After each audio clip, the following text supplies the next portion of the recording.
On Monday morning, the Islanders got some bad news that could affect their playoff hopes. So let's break it down and talk some Isles hockey with New York Post Islanders beat reporter. That would be Ethan Sears, and he joins me now. Ethan, how's it going, man? I'm great. Thanks so much for having me, Dexter. Always good to talk some Islanders hockey with you, Ethan. And Ethan, the news came down that Mat Barzal is week to week with a lower body injury. The Isles currently occupy the second wildcard spot in the East. How big of a blow is this injury news to the team?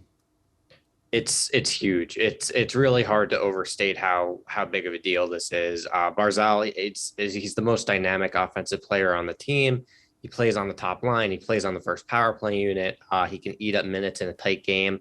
It's not really a guy who you can just say next man up and easily replace. They're in a really tight playoff race. It's 6 teams within 3 points of each other for 2 spots right now. And the Islanders have a disadvantage on games in hand already. They've played more than most of the other teams in that race. So this makes it even more tough for them. This is a tough spot for them. So we'll go to this. If the Islanders have to go weeks or even the rest of the season, Ethan, without Barzal, can this team still make the playoffs?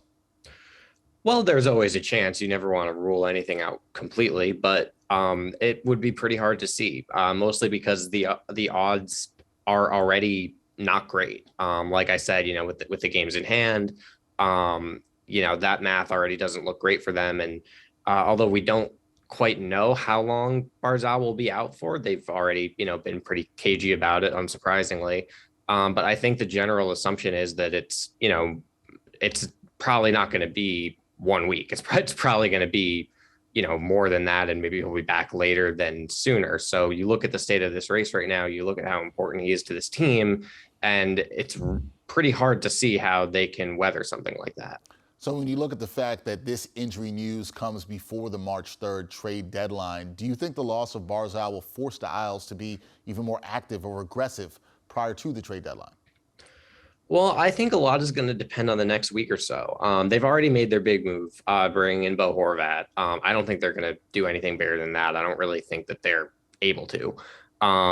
But if they play well over the next week and Lou Lamoriello looks at it and thinks that this team can do something and be in a position to maybe make a run if they get Barzal back at the right time, he could go and add a rental, and there are places on this roster that could probably do with one. But on the other end of that, if they, come out and really struggle without him and lose a few games and maybe things don't trend towards a faster return, they've also got some expiring deals, and, that they could, in theory, pivot to, okay, we can offload some of these guys and maybe get some assets in return. So I think a lot is going to hinge on the next week or so as far as that.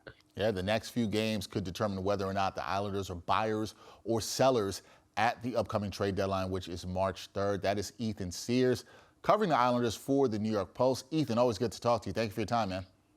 You as well, Dexter. Thanks so much.